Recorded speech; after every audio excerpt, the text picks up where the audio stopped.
بالله من الشيطان الرجيم بسم الله الرحمن الرحيم الحمد لله رب العالمين بارئ الخلائق أجمعين ثم الصلاة والسلام على سيد الأنبياء والمرسلين أبي القاسم محمد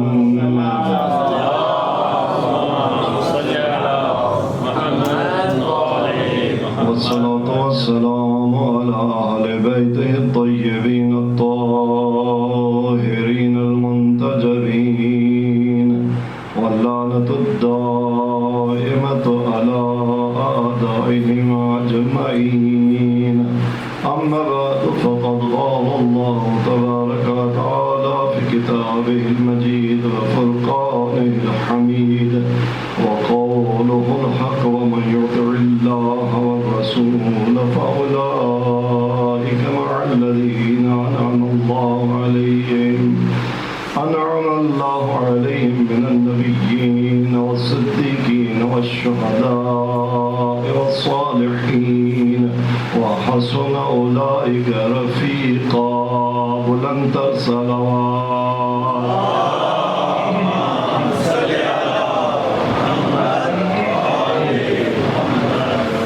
عزیزان گرامی، انسان کے لفظ پہ اگر غور کیا جائے، انسان کی فطرت پر اگر غور کیا جائے، انسان کے لائف سٹائل پر اگر غور کیا جائے تو انسان کے بارے میں ایک مقولہ مشہور ہے، ایک کہاوت مشہور ہے دانشوروں کے ہاں، فلسفرز کے ہاں، اور وہ مقولہ یہ ہے کہ man is a social animal, man is a social animal, انسان ایک سماجی جانور، ایک سماجی حیوان ہے۔ مطلب یہ ہے کہ انسان سماج میں زندگی گزارتا ہے، انفراد کی زندگی نہیں گزار سکتا۔ یعنی سماج میں ایک تعامل پایا جاتا ہے، ایک کوآپریشن یا کوآپریٹیو لائف پائی جاتی ہے، اور اللہ تبارک تعالیٰ نے انسان کو یہ فطرت دی ہے۔ اس لیے لفظ انسان کا بعد میں یہی مانا گیا ہے کہ انسان کا لفظ ہی انس سے نکلا ہے، انس، محبت، رفاقت۔ انسان مانوس ہوتا ہے، ایک دوسرے سے مانوس ہوتا ہے، نہ فقط ایک دوسرے سے مانوس ہوتا ہے بلکہ انسان جس ماحول میں رہتا ہے اس ماحول سے بھی مانوس ہو جاتا ہے۔ انسان ایک سماجی موجود ہے، انسان رفاقت کا محتاج ہے، انسان رفاقتوں میں پلتا ہے۔ انسان کو رشتہ داریاں چاہیے، انسان کو تعلقات چاہیے، انسان کو دوستی چاہیے۔ تو دوستی انسان کی مجبوری ہے۔ بنی نوع بشر سے، ہم نوع افراد سے ارتباط برقرار کرنا، ریلیشن شپ بنانا، ان کے ساتھ فرینڈ شپ بنانا، ان کے ساتھ سماجی کوآپریشن میں آنا، یہ انسان کی نیچر میں شامل ہے۔ انسان تنہا نہیں رہ سکتا۔ اب اللہ تبارک و تعالیٰ نے جہاں یہ نیچر بنی نوع انسان کے اندر رکھی، وہاں ساتھ اس جو اجتماعی اور تعامل کی زندگی ہے، یہ جو ارتباطات کی دنیا ہے، اس کو جو بیس فراہم فرمائی وہ اپنی رضا اور اپنی توحید اور اپنے دین اور اپنی اطاعت کی بنیاد فراہم کی ہے۔ وہ سماج جو توحید پر اکٹھا ہو جائے، وہ سماج جو دینداری پر اکٹھا ہو جائے، اس وقت ہمیں آپ میں سے جو مجمع یہاں پر موجود ہے، ہم ہمارے بہنیں ہیں، بھائی ہیں، دوست ہیں، کولیگ ہیں، رفیق کار ہیں، وہ ان ساروں کے ساتھ تعلقات اپنی جگہ، لیکن جو نام حسین پر اکٹھے ہو گئے ان کے ساتھ تعلقات۔ محمد وآل محمد بلند کر صلوات۔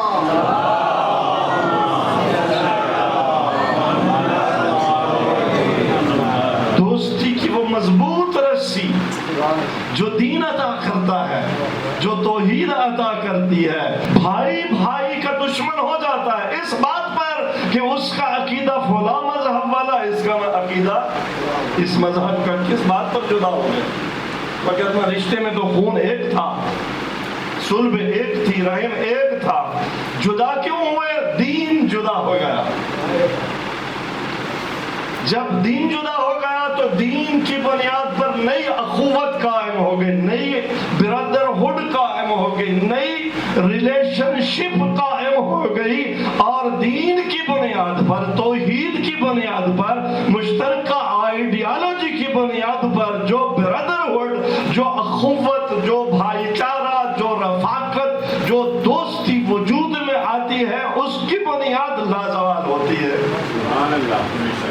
لہذا خدا یہ چاہتا ہے کہ تم دوستیاں کرو، تم رشتہ داریاں نبھاؤ، لیکن تعلقات، منافع، مفادات، خون، رنگ، نسل، قوم، خان، سید، پٹھان نہیں، ان بنیادوں پر نہیں۔ تم آپس میں رفاقت نبھاؤ، تمہیں رفاقت چاہیے، تم اکیلے نہیں رہ سکتے، لیکن تمہاری رفاقت کو لازوال بنیاد میں خدا نے جو عطا کی ہے وہ میری توحید ہے، وہ میرا دین ہے۔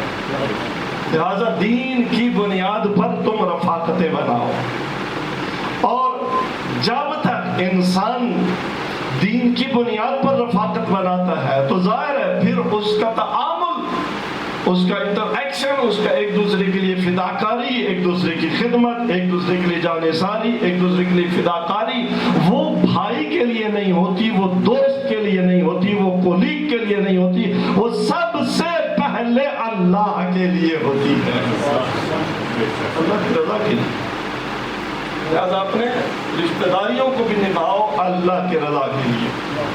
اگر تم باپ ہو، سارا دن محنت کرتے ہو، بیلچا مارتے ہو، آفس میں جاتے ہو، مزدوری کرتے ہو، کما کر آتے ہو، اپنی فیملی، اپنی اولاد کے لیے جان نثار کر دیتے ہو، قربان کر دیتے ہو، اگر یہ خدا کے لیے ہے تو کبھی اولاد سے شکوہ نہیں ہوگا، اولاد سے شکوہ نہیں ہوگا۔ جب میں کمایا خدا کی رضا کے لیے، جب میں نے ان بچوں کے کپڑے لائے خدا کی رضا کے لیے، جب میں گھر کا سودا سلف لایا ہے خدا کی رضا کے لیے، بندگی اور عبادت سمجھ کر، تو اب اولاد سے، اب خانوادے سے، اب بیوی سے، اب بچوں سے ریوارڈ مل گیا تو خوش ہو جاؤں گا، نہ بھی ملا تو کوئی میرے حال پر فرق نہیں پڑے گا۔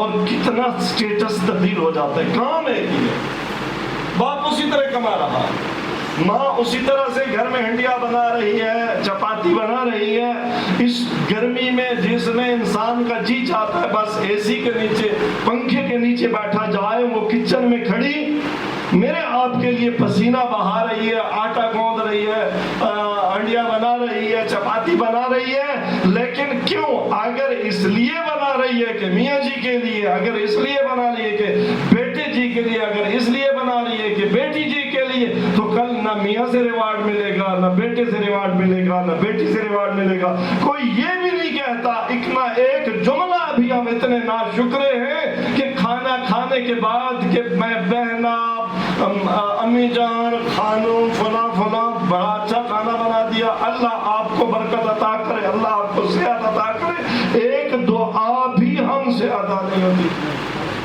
ایک شکر بھی ہم سے ادا نہیں ہوتا۔ باپ سارا مہینہ اپنے آپ کو مار ڈالے، ہماری سکول کی فیسیں، ہماری صحت کے خرچے، ہمارے علاج کے خرچے، ہمارے سماج کے خرچے، ہمارے سارے اخراجات پورے، اور اولاد 6 مہینے، سال تو کیا 10 سال، 20 سال، 40 سال کی عمر تک ایک دفعہ بھی نہیں کہتے بابا شکریہ، آپ نے بڑا خون پسینہ بہایا میری خاطر۔ کیوں؟ وجہ یہ ہے کہ ہم نے اپنے ریلیشن شپ کی بنیاد نہ خدا پر رکھی ہے، نہ خدائی اخلاق پر رکھی، اور پھر ساری ناچاکیاں یہیں سے، ساری دشمنیاں یہیں سے کریٹ ہوتی ہیں، ہم ایک دوسرے کی توقعات پوری نہیں کرتے۔ لیکن اگر رضا خدا کے لیے ہو، صرف ایک دن کی ایک چپاتی وہ اس گرم ہوا میں کھڑے ہو کر کچن میں پسینے بہاتے ہوئے بنا لینا اللہ کی رضا کے لیے، یہ ہمیشہ ہمیشہ کے لیے تجھے جہنم کی آگ سے بچا دے گی۔ ایک دن کی مزدوری تجھے حبیب خدا بنا دے گی۔ بنابراین اپنے تعلقات کی بنیاد دین پر رکھ، دینداری پر رکھ، اور یاد رکھ اگر ان تعلقات کی بنیاد دینداری پر نہ ہوئی، خدا کے احکام کی اطاعت پر نہ ہوئی، یہ رفاقت، یہ ہم نشینی، یہ رشتہ داری، یہ تعلقات اگر دنیاوی مقاصد کے لیے ہوئے تو پھر نتیجہ کیا ہوگا؟ دنیا کا نتیجہ تو آپ نے دیکھ لیا، کوٹ ہے، طلاق ہے، کیا کیا ہے، ساری باتیں۔ آخرت کا نتیجہ بھی کیا ہوگا؟ آخرت کا نتیجہ یہ ہوگا کہ ارشاد پروردگار ہوتا ہے یوم یعض الظالم علی یدیہ، قیامت کا دن جب آئے گا، محشر کا دن جب آئے گا تو وہ ظالم کیا کرے گا؟ یوم یعض الظالم علی یدیہ یقول یا لیتنی اتخذت مع الرسول سبیلا۔ ظالم وہی ہے نا جس نے تعلقات کی بنیاد خدا کے دین پر نہیں رکھی، خدا کی اطاعت پر نہیں رکھی۔ ویسے تو حیوان بھی اپنے بچوں کو دودھ پلا دیتے ہیں، وہ بھی ان کی حفاظت کرتے ہیں، وہ بھی جب تک ضرورت ہوتی ہے دشمن کے مقابلے میں ان کی حفاظت کرتے ہیں، دفاع کرتے ہیں۔ پھر حیوان میں اور انسان میں فرق کیا ہوا؟ فرق یہی ہوا کہ میں اطاعت خدا میں، اور وہ بہرحال البتہ میں انہیں متہم نہ کروں، وہ تو ساری زندگی ان کی اطاعت خدا میں گزرتی ہے۔ فرق یہ ان کی زندگی تکوینی ہے اور ہماری زندگی تشریعی ہے۔ لیکن یاد رکھو عزیزوں، اگر ہم نے اپنی رفاقتوں کی بنیاد دین خدا پر نہ رکھی، خدا کے لیے نہ رکھی، تو جو چیز جہاں رکھنی ہو وہاں نہ رکھی جائے، اس کو کسی اور جگہ پر رکھ دیا جائے، اسی کو عربی زبان میں ظلم کہتے ہیں۔ اس کو عربی زبان میں ظلم کہتے ہیں۔ وضع الشیء علی غیر موضعہ، کسی چیز کو اس کی جو جگہ تھی وہ وہاں نہ رکھنا، اس کی غیر مناسب جگہ پر رکھنا، یہ ظلم ہے۔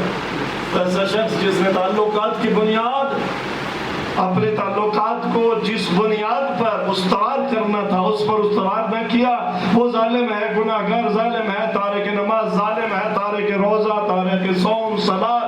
خلاصہ تعلقات میں بھی جس نے تعلقات کو دینی اور توحیدی بنیاد فراہم نہ کی ظالم ہے۔ یہ بھی اس آیت کا مصداق ہے۔ روز محشر کیا کر رہا ہوگا؟ یوم یعض الظالم علی یدیہ، ظالم اپنے ہاتھ کاٹ رہا ہوگا، باپ اپنے ہاتھ کاٹ رہا ہوگا کہ کیوں میں نے اولاد کے لیے کام کیا۔ میاں اپنے ہاتھ کاٹ رہا ہوگا، بیوی اپنے ہاتھ کاٹ رہی ہوگی، اولاد اپنے ہاتھوں پر کاٹ رہی ہوگی۔ ساری زندگی اولاد کماتے رہی، ماں باپ کی خدمت کرتے رہی، علاج کرتے رہی، معالجہ کرواتے رہی، اسپتالوں میں لے کے جاتی رہی، ساری ساری راتیں بیمار ماں باپ کے سرحانے جاگتی رہی، لیکن چونکہ خدا کے لیے نہیں تھا، چونکہ دکھاوے کے لیے تھا، چونکہ دنیا کے لیے تھا، تو بروز محشر یہ اولاد اپنے ہاتھ کاٹ رہی ہوگی۔ یوم یعض الظالم علی یدیہ یقول یا لیتنی اتخذت مع الرسول سبیلا۔ کیا کہہ رہا ہوگا کہ اے کاش میں نے جو راستہ اپنایا، میں نے جو زندگی میں حرکت کی، زندگی میں جو کام کیے، میری ڈائریکشن اے کاش وہی ہوتی جو رسول کی تھی۔ رسول کی ڈائریکشن کیا ہے؟ جو ایک کلمہ بھی خدا کی رضا کے خلاف نہ بولے، جو ایک قدم بھی خدا کی رضا کے خلاف نہ اٹھائے، یہ ہے رسول کی حرکت کی جہت اور ڈائریکشن۔ اور ظالم یہی تمنا کر رہا ہوگا لیتنی اتخذت مع الرسول سبیلا، اے کاش میں رسول کے ساتھ اور ہمراہ ہوا ہوتا۔ اور پھر کیا کہے گا؟ یا ویلتی لیتنی لم اتخذ فلانا خلیلا، اے کاش، اے افسوس، کف افسوس ملے گا، اور تمنا کرے گا کہ اے کاش میں نے فلاں کو اپنا خلیل نہ بنایا ہوتا۔ دنیا میں بہت ساری رفاقتیں ہم ایسی بناتے ہیں جن پر بروز قیامت ہم پریشان ہوں گے، ہم پشیمان ہوں گے، ہم تمنا کریں گے کاش یہ میرا رفیق نہ ہوتا۔ اچھا رفیق کیا ہے؟ رفیق کبھی در و دیوار ہوتے ہیں، کبھی ماحول ہوتا ہے، کبھی پرندے ہوتے ہیں، کبھی درندے بھی ہو جاتے ہیں، کبھی حیوان، کبھی انسان۔ اور آج کے دور میں تو انسان کی رفاقت انسانوں سے بڑھ کر، حیوانوں سے بڑھ کر، کبھی ایک زمانے میں انسان کو بکریوں سے، بیلوں سے، بھینسوں سے، اونٹوں سے، گھوڑوں سے انس ہو جاتا تھا، ان کے ساتھ رفاقتیں ہوتی تھی، چمن کے ساتھ، باغ کے ساتھ، گل و گیاہ کے ساتھ، فصلوں کے ساتھ، دوستوں کے ساتھ، پہلوانوں کے ساتھ۔ ایسا دور بدلا کہ اب نہ وہ پہلوان رہے، نہ وہ کھیتیاں اور کھلیان رہے، نہ وہ باغات رہے، نہ وہ طوطے اور تیتر اور بٹیر رہے، نہ وہ گھوڑے اور اونٹ رہے، نہ وہ انسان رہے، بلکہ اب یہ ڈیوائس آ گئی۔ درود امام زمانہ بلند تر تلاوت۔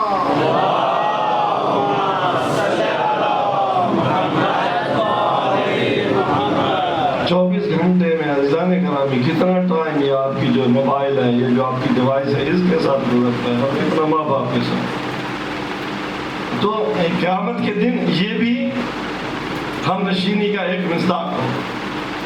انسان تمنا کرے لیتنی لم اتخذ فلانا خلیلا، اے کاش میں نے فلاں کو، اب اس فلاں میں سارے آ جاتے ہیں جس نے غیر خدا کے لیے، خدا کے لیے نہیں، کسی در و دیوار سے محبت کی، کسی حیوان سے محبت کی، کسی تیتر بٹیر سے محبت کی، کسی گھوڑے اونٹ سے محبت کی۔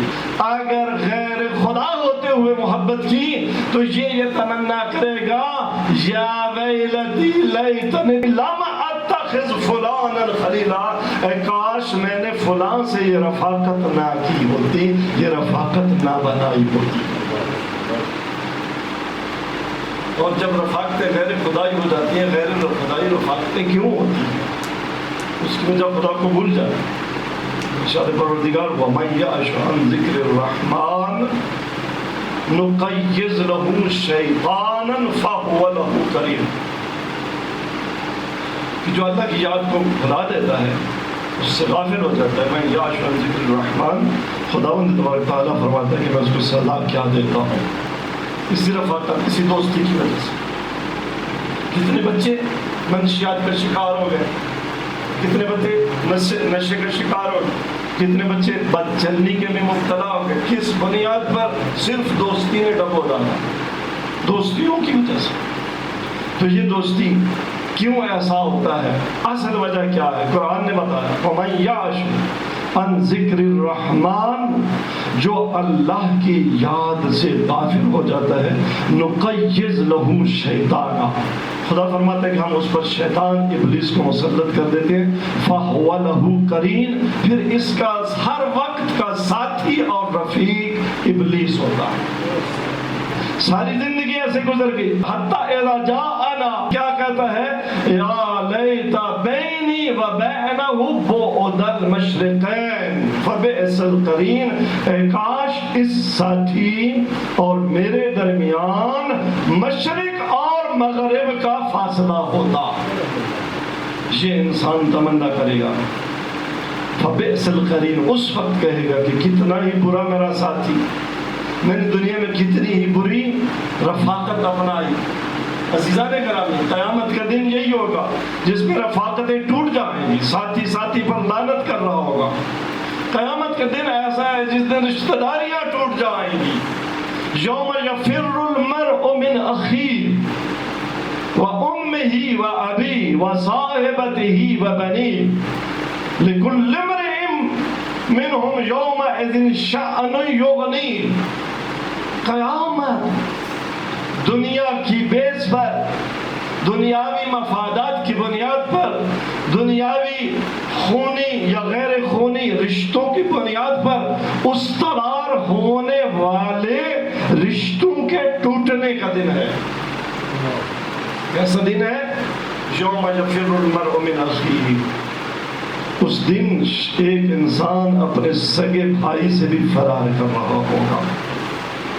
وَأُمِّهِ وَبَنِيهِ وَأَبِيهِ، اپنی ماں سے فرار کرے گا، ماں سے ملاقات نہ ہو، باپ سے فرار کرے گا، وصاحبتہ وبنیہ، ہمسر سے فرار کرے گا، اولاد سے فرار کرے گا، لِكُلِّ امْرِئٍ مِّنْهُمْ يَوْمَئِذٍ شَأْنٌ يُغْنِيهِ، ہر شخص کا اپنی مشغولیت، اپنا درد سر، اپنی مصروفیت، اپنی فضولی، اپنا پرابلم ہوگا، اور پرابلم ایسی ہوگی، اتنی سخت ہوگی کہ ماں بھول جائے گی، باپ بھول جائے گا، اولاد بھول جائے گی، رشتہ داریاں منقطع ہو جائیں گی۔ یوم ترونہا تذہل کل مرضعۃ عما ارضعت، اتنا سخت دن ہے، اتنا تنہائی کا دن ہے، اتنا رشتہ داریوں کے ٹوٹ جانے کا دن ہے کہ دودھ پلانے والی ماں اپنے شیر خوار بچے کو بھول جائے گی۔ وَتَضَعُ كُلُّ ذَاتَ حَمْلٍ حَمْلَهَا، ہر حاملہ اپنا بچہ سکھ کر دے گی۔ وَتَرَى النَّاسَ سُكَارَىٰ، اور اس دن لوگ ایسے محسوس ہوں گے جیسے نشے میں، حالانکہ وَمَا هُمْ بِسُكَارَىٰ، نشے میں نہیں ہوں گے۔ اس کا چھوٹا سا مصداق، اس موسم میں جب بجلی چلی جاتی ہے تو بعض اوقات لوگ ایسے بیٹھے ہوتے ہیں جیسے بے ہوش میں لگتے، تو بیٹھے کچھ نشہ کر کے بیٹھے ہیں۔ انسان نشے میں نہیں ہوتا، اس کی حالت، اس کی پریشانی، اس کی باطنی کیفیت، اس سے ہم گزرتے ہیں نا پاکستان جیسے ملک میں، تو ہم ویسے بھی ماشاءاللہ روزانہ گزرتے ہیں۔ تو قیامت کا منظر یہ ہے کہ میدان محشر بھرا ہوا اور تری الناس سکارا، لوگ ایسے گویا ہر شخص مدہوش ہے، بے ہوش ہے، گویا نشے کے عالم میں ہے، حالانکہ نشے کے عالم میں نہیں ہوں گے۔ ولیکن عذاب اللہ شدید، اللہ کے عذاب کی گرمی اتنی ہوگی کہ ہر انسان بے ہوش ہوگا۔ تو عزیزان گرامی، وہ انسان جو بغیر رفاقت کے نہیں چل سکتا، جو بغیر اس کی محفل کے نہیں چل سکتا، اس دن اکیلا ہوگا، اس دن تنہا ہوگا۔ لیکن اس دن بھی، اس عالم میں بھی انسان کسی محفل انس کی تلاش میں ہوگا۔ اس نشے کے، اس بے ہوشی کے عالم، نشہ نہیں کرنا، اس بے ہوشی کے عالم میں جہاں ماں سے فرار ہے، جہاں اولاد سے فرار ہے، وہاں ظاہر فرار اس لیے کہ وہ کسی کام نہیں آ سکتے، اور یہ بھی خطرہ ہے کہ کہیں میرا کوئی عمل بھی چھین کر نہ لے جائے، تو فرار ہوگا۔ لیکن انسان اپنی نیچر کی بنیاد پر، چونکہ انسان ہے، انس کا طلبگار ہے، تو کسی محفل انس کا طالب ہوگا۔ کہاں اور کون سی محفل انس اس کے کام آئے گی؟ عزیزان گرامی، وہ دوستی بنا، وہ رفاقت پال، وہ ہم نشینی ڈھونڈ جو دنیا میں بھی نہ ٹوٹے اور آخرت میں بھی نہ ٹوٹے۔ تو خطبے میں جو آیت تلاوت کی، اس میں اللہ تبارک تعالیٰ نے وہ دوستی اور وہ دوست بتا دیے کہ جو نہ دنیا میں ٹوٹتی ہے، نہ آخرت میں ٹوٹتی ہے، بلکہ روز محشر کی ہولناکیوں سے امان عطا کرتی ہے۔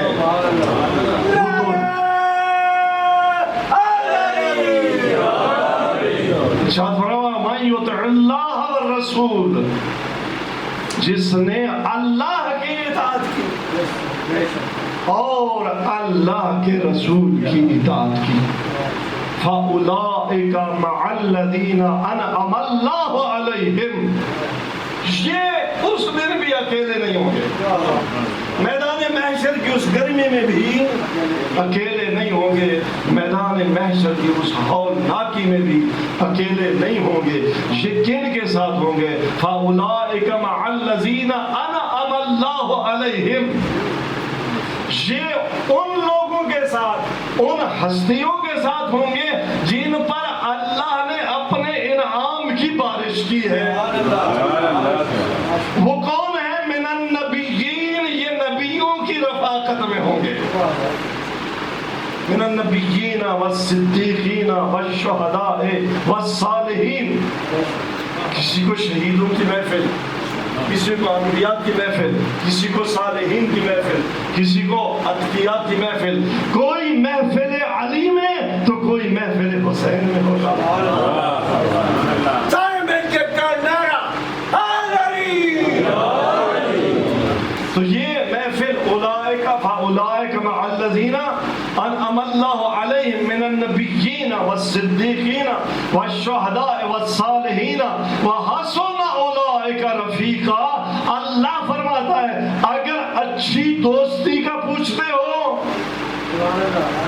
اگر اچھی رفاقت کا پوچھتے ہو، اگر نہ ٹوٹنے والی اور مخلصانہ رفاقت اور ہم نشینی کا پوچھتے ہو، جس میں کہیں کبھی دھوکہ نہ آئے، کہیں کبھی کسی کاروبار میں کوئی اونچ نیچ نہ آئے، تو حسن اولئک رفیقا.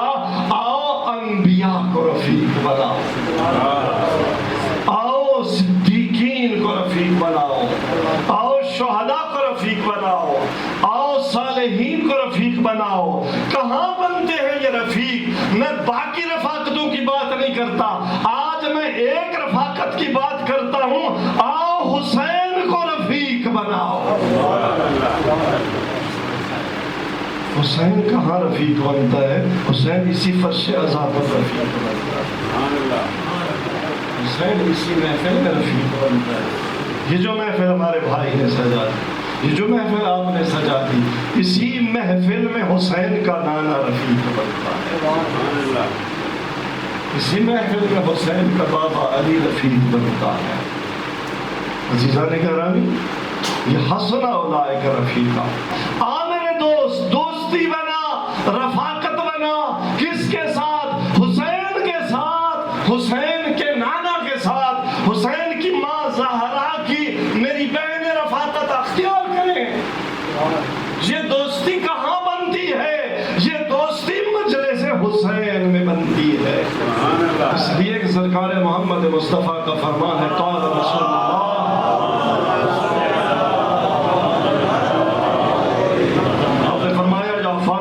کل عین باقیۃ یوم القیامہ الا عین بکت علی مصاب الحسین. فاطمہ، قیامت کے دن ہر آنکھ رو رہی ہوگی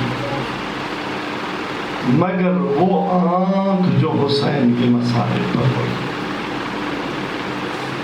فإنها ضاحکۃ مستبشرہ.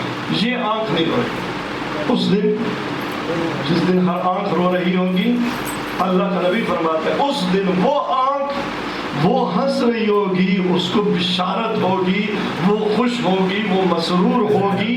وہ آنکھ ہوگی جو حسین کے مصائب پر ہوئی.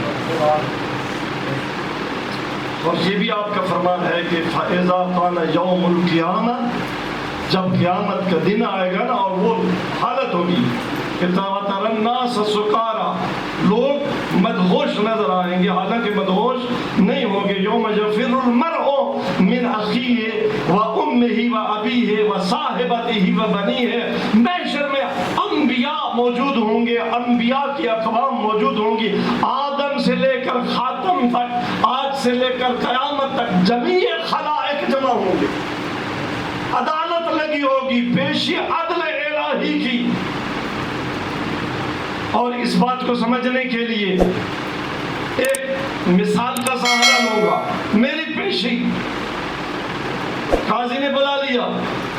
جب میں کورٹ میں پہنچا، 1000 کی صف لگی ہوئی ہے، سب نے مقدمہ بھگتانا ہے، کوئی شیلٹر نہیں ہے، موسم گرم ہے، تپتی دھوپ ہے، پسینے بہ رہے ہیں. آخری نمبر میرا ہے. 999 بندے مجھ سے پہلے ہیں. عدالت بڑی سخت ہے، سخت جرا ہو رہی ہے، نہیں معلوم کب باری آئے گی. قاضی بڑا سخت ہے، جو میرے چھپے رازوں کو بھی جانتا ہے. آخر میں کھڑا تھا، ایک دم سے میرے بازو پہ ہاتھ آیا.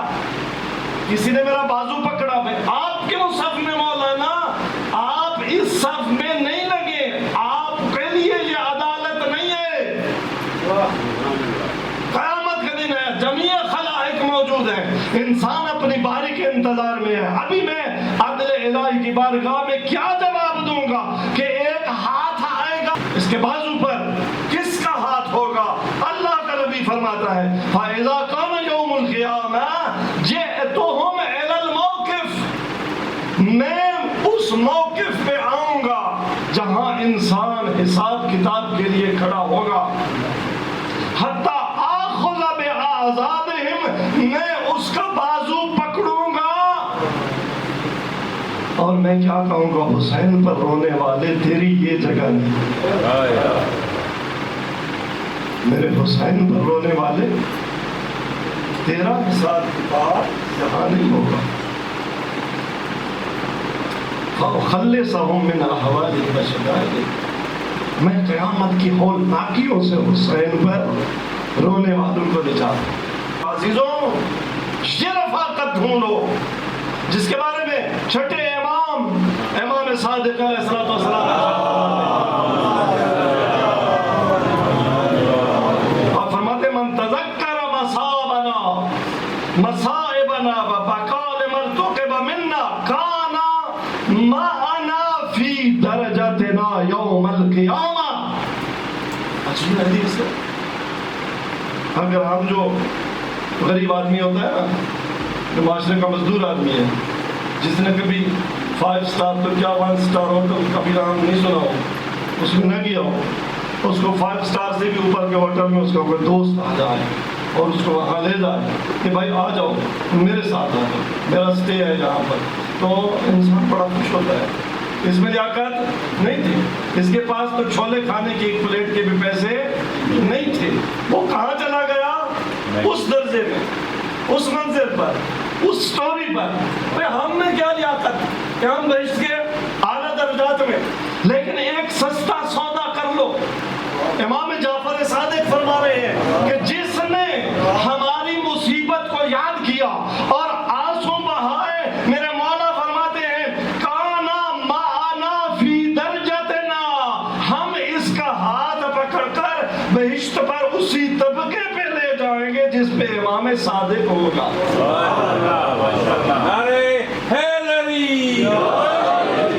کانا معنا فی درجتنا یوم القیامہ. اور امام رضا علیہ السلام نے فرمایا, آپ نے فرمایا کہ ابن شبیب ان سرک ان تکون معنا فی الدرجات العلی من الجنان. اے شبیب کے بیٹے, اگر تجھے پسند ہے نا کہ قیامت میں جنت کے اعلیٰ درجات میں تو ہمارے ساتھ ہو, تو پھر کیا کر, فَحَزَن لِحُزْنِنَا, جب ہماری مصیبت کے ایام ہوں تو کالے لباس پہن لے, سر میں خاک ڈال دو, فرش عزا پر بیٹھ جا, اور جب ہماری خوشی کا ایام ہو تو پھر بھی خوشی منا. عزیزان گرامی, یہ رفاقت بنا کہ اگر یہ رفاقت بن گئی, اور یہ رفاقت اسی فرش عذاب پہ بنی ہے, بس آزاد ہو. ایک جملہ کہوں گا کہ خدا کسی بہن کو بھائی کا قاتل نہ دکھائے, خدا کسی ماں کو بیٹے کا قاتل تو کچھ قاتل کا آلہ بھی نہ دکھائے. خدا ماں باپ کو اپنے بچے کی مقتل نہ دکھائے.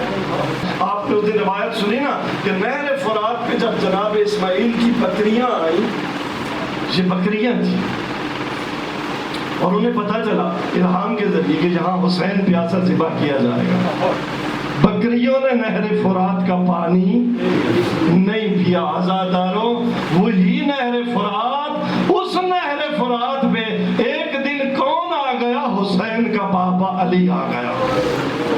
ابن عباس کہتے ہیں کہ جب علی کی نہر فرات پر نگاہ پڑی نا, علی بلند بلند گریا کرنے لگے, علی زار زار رونے لگے.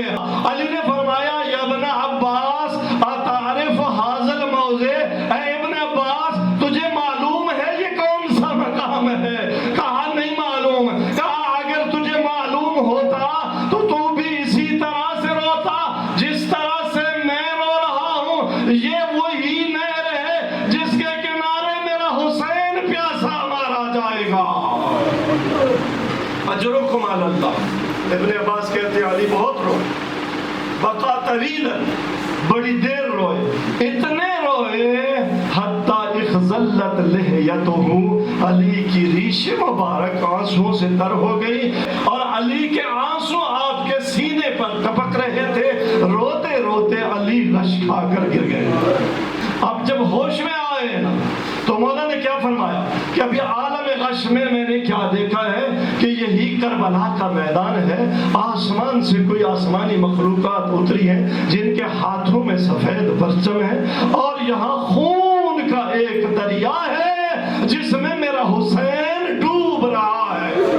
اور وہ جو ملائکہ آئے ہوئے وہ ایک جملہ کہہ رہے ہیں صبرن علی الرسول، اے رسول کی اولاد صبر کرو۔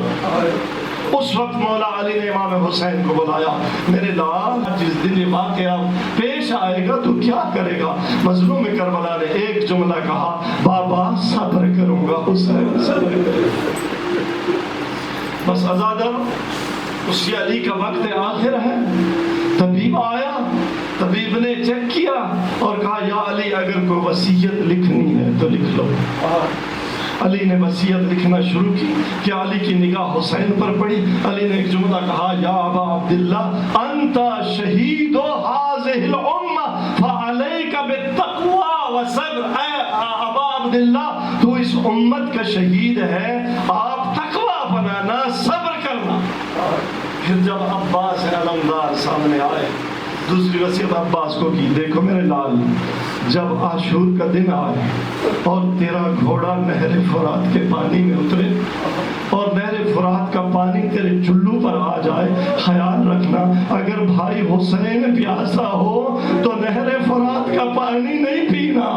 عزادارو جب یہ وصیتیں زینب عالیہ نے سنی نا تو بی بی آگے بڑھی، آگے پوچھا بابا میں نے ام ایمن سے سنا ہے کہ ایک دن پنجتر پاک جمع تھے، اللہ کے نبی پر جبرائیل اترے، جبرائیل نے کوئی ایسی خبر سنائی کہ رسول خدا کا چہرہ مرجھا گیا۔ اللہ کے نبی نے بتایا کہ جبرائیل نے بتایا ہے یا رسول اللہ تیرے بعد زہرا کو شہید کیا جائے گا، تیرے بعد علی کو شہید کیا جائے گا، تیرے بعد حسن مجتبیٰ کو شہید کیا جائے گا، تیرے بعد حسین کو شہید کیا جائے گا۔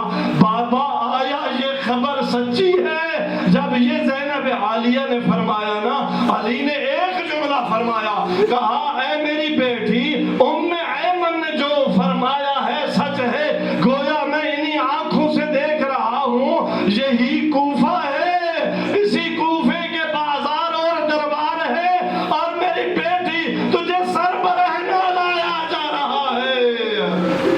اجرکم علی اللہ۔ ہاں عزادارو یہی کوفہ تھا نا۔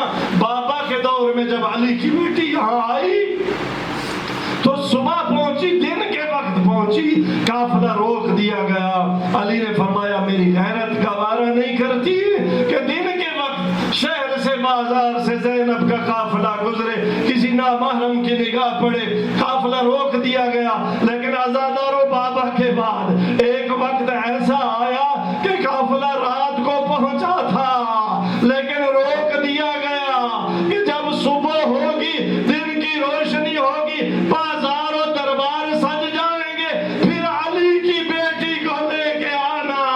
عزادارو آ گئی علی کی بیٹی، اب دینا پڑ گیا خطبہ، لیکن کس لہجے میں دیا؟ ایک نابینا یہ خطبہ سن رہا تھا، اس نے کہا لوگو کیا علی زندہ ہو گئے؟ اور میں علی کی آواز سن رہا ہوں۔ کسی نے کہا نہیں علی زندہ نہیں ہوئے، یہ علی کی بیٹی خطبہ دے رہی ہے۔ الا لعنت اللہ علی القوم الظالمین وسيعلم الذين ظلموا أيهم القلب ينقلبون۔